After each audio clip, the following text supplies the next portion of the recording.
Hello everyone, James Stephanie Sterling here. How was your weekend? Because I'm fucking exhausted. Myself and my husband just got done running our very first wrestling event. One we came up with and booked ourselves. It all went very swimmingly and we're not exhausted in the least. Are we, dear? Okay. You know that.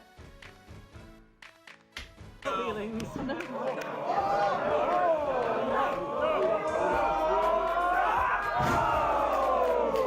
Yep. Nothing to worry about at all. Speaking of nothing to worry about, there were absolutely no controversies, no pointless outrages, nobody getting upset over the smallest things at all in the gaming community this past week. Absolutely none. One of the more puzzlingly outrageous stories bubbling out of this week's video game news pustule was word that popular YouTuber video game Dunkey was founding his own publishing company. I say puzzlingly outrageous because, in all honesty, I don't get where the outrage part actually came from. All I know is that people are really mad about this, and it seems to be madness for madness's sake, aka a video game community controversy. After all, you know what I always say, the fan base is fucking exhausting. You could give everyone in the gaming community a lifetime supply of ice cream and they'd still find a way to harass and dox each other over it. So anyway, I happen to be a big fan of Dunkey's work, and while I certainly wish him all the very best with this venture, I'll definitely admit it's not a move I'd personally be bold enough to undertake. Running a publishing company is no small endeavour, and in this cutthroat industry full of more failures than successes during this particularly fucked up economic period no less, you've gotta have nerves of fucking carbonite to wanna get involved. And I say this having just run my own wrestling event.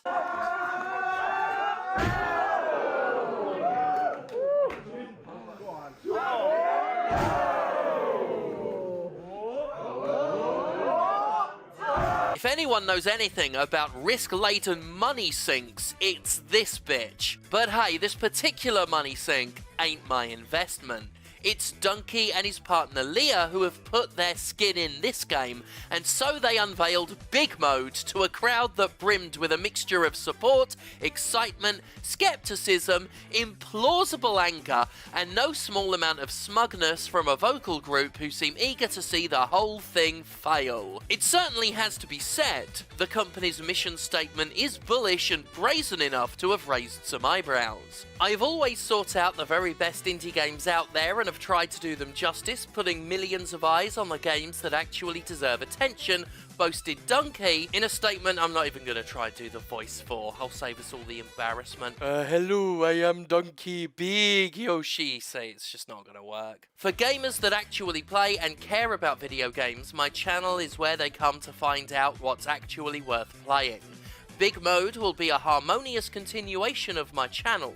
Me and Leah aren't just the face of this company, we are the company. This is our vision, and our number one priority is to publish some of the very best games out there. Bigmode is saying a lot of the right things, even if the way they're being said hasn't been to everybody's taste. The company's mission statement is loaded with messaging aimed squarely at pleasing the vocal online gaming community. There's a promise to avoid funding anything involving cryptocurrency, blockchain, and those despicable NFTs. They aim to spotlight promising indie titles with developer-friendly contracts and essentially be an answer to the kind of mainstream, profit-driven AAA trash often criticised on this very show.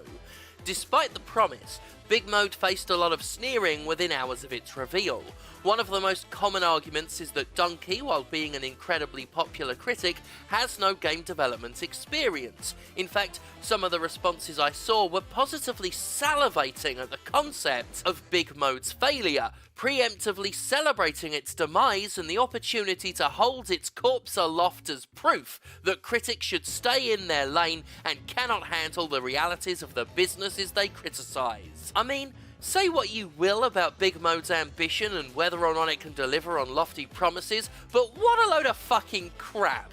First of all, Bigmode is not a game studio, it's a publisher, and if you think you need experience in game development to run a publishing company, you don't know literally most fucking game publishers. From what I've gotten to see, in over a decade of analysing this business, you need very few relevant qualifications to be one of the cynical and incompetent cretins who currently run the game industry, most of whom come from without said industry, because they're hired for their ability to generate income at the expense of anything else, not because they know jack diddly fuck about video games. I mean, shit. I'd rather have 100 Dunkeys than a single Yves Guillemot, a man who certainly knows how to run a company that generates billions of dollars, but has mostly done that through allowing all manner of horrific behaviour, up to and including sex abuse, to run rampant at Ubisoft. Dunkey is way more knowledgeable about the ground level game industry than Activision CEO Bobby Kotick,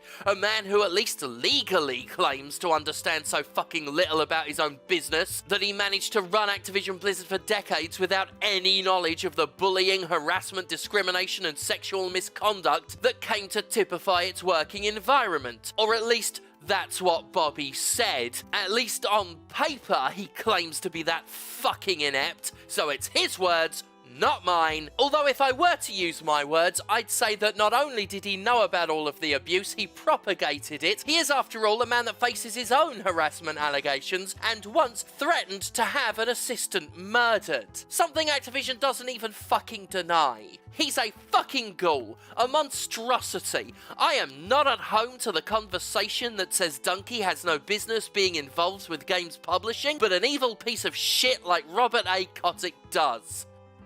That's what I'd have said if I were using my own words. There's a lot of treating of games as sacred, like involvement with their creation at any level should be gatekept, remain pure, and that lowly YouTubers, critics, or anybody else ought to stay in their lane. And really, hoping for failure here makes very little sense outside of sheer vindictiveness and that aforementioned gatekeeping. Because if Bigmode succeeds, we all benefit from having a bunch of cool new indie games getting a chance they otherwise would never have gotten. If it doesn't work, it doesn't work. And none of us invested in it, so we just move on with our lives. From the customer end of the equation, there are two states, winning and not losing. To root against any of that is just fucking nasty. I'm especially sensitive to this topic at the moment because, in a moment of excellent timing, I've been experiencing my own blowback for announcing my involvement in games outside of criticising them. A few days ago, I announced my first video game writing gig, producing official written content for the ridiculously brilliant indie game Vampire Survivors. Yes, I will be providing the game with lore, as much as you could say that a wonderfully straightforward and non-narrative game like Vampire Survivors could have lore. My work will mostly involve writing entries for each of the monsters in Vampire Survivors' bestiary, as well as providing a little fluff and flavour that retains the irreverent and light-hearted tone the game has had since it launched earlier this year. While this has been a really exciting development for me both personally and professionally, and while there's been a lot of positivity surrounding the news, oh boy, have some of the reactions been fucking spicy. I've gotten to read a delightful assortment of incredibly mean things written about me in the past few days, from outraged gamers proclaiming they're uninstalling the game and seeking refunds for their $3, to a bevy of personal attacks and obligatory transphobia. Because of course. Most interesting has been the return of rampant speculation about my mental health. I've seen so many armchair psychologists diagnosing me as having gone crazy a couple of years ago, a narrative that started being spun in the weeks following my coming out as non-binary in 2020, just been soaking up a lot of slander and abuse in the days since I revealed my new writing gig. Some so-called gamers feel positively betrayed that this crazy queer bitch is getting to write a few sentences apiece about skeletons and dragon shrimp, and have already assumed they know what I'm going to do to their game, that this is a sudden transformative taint on the product that most certainly warrants removing the game from their Steam libraries and never playing it again. Truly, the saddest part is that I am not surprised some people have decided to act like creeps and lose their little shit over this. Nothing that's been said and done is anything I wasn't prepared for. The zealously wrathful part of the hardcore gaming community is very much infested with tall poppy syndrome, and Lord knows they won't tolerate someone who won't stay in their lane. Anyway, I'm now in charge of making up whatever canon I want about milk elementals, and that's just something I get to do. Yes, they're putting me in charge of these guys. This is not a power I plan to wield responsibly. Because I am fucking excellent at making everything about me, I definitely found the response to Bigmode's unveiling relatable. Indeed, as people already preen their feathers about how Bigmode's failure will serve Dunkey right for not sticking to what he knows, I can't help but compare it with the flack I've been receiving, often tinted with the same veneer of sneerful elitism, the same presumption of unworthiness. As someone who likes to think they've experienced very much the positive side of not staying in the neat little category that society placed them in, as well as paid the price for daring to do so, I very much hope Dunkey breaks out of being just one thing and succeeds as a publisher as well as a YouTuber. I don't know if he will. I don't even know if his chances are very good. Like I said, it's not a business move I'd have personally made. But I want him to win this. I want him to win this because I like him, because I like his stated goals, and because I want the people who think he can't do something just because he's known for something else to simply go and utterly fuck themselves. If Dunkey and Leah fail, it's only because they tried. I wonder how many people rooting for that failure can say they ever did the fucking same. So yes, to reiterate, I do wish Dunkey and Leah all the best. I do genuinely hope it works out for them. Very much like Spectrum Wrestling, hello there, worked out for us. Seriously, this past weekend, despite being an immense amount of work, was incredible. I got to whip a drag queen's ass. We put on a show that gave brand new wrestling talent the kind of platform I wish I'd had. Ever.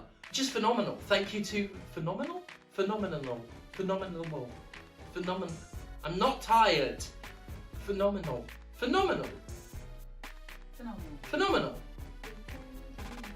Phenomenal. Phenomenal. I thought he was going to do it, and then I was going to rudely shut you off. I'm too tired It's to too- be rudely shut off. We're not tired. We've never been tired. Nathan threw a jacket in my face. I did have a jacket thrown in your face. But anyway, yeah, thank you everyone who came to that. That was wonderful. And thank you to everyone who supports the Jimquisition, of course, on patreon.com/Jimquisition, of course. Couldn't do it without you. Yeah, that's it. Oh, I guess if you want to see me live next, I am actually live this coming weekend in Manchester for Sovereign Pro Wrestling, where I will be in a match with Simon Miller, who I met for the first time after knowing him for 6 years this past weekend. Kid Bandit will also be in that match. It's going to be fucking immense. So I do hope I see you all there. Plus the weekend after that, October 8th, I'm going up one-on-one against Simon Miller. So it has been fucking massive these past few and coming weeks. But as always, the Jimquisition will be here, so you will never, ever, ever, ever, ever be bereft of the opportunity to thank God for me. Fucking back though. Mate, powerbombs are not a joke. Alright, there we are. Can we go to bed now? Yes. Yes. Okay, good. Alright. For sex, yeah? Yeah, if you want. Awesome. You'll have to devise some pulleys though. Oh, I've got those.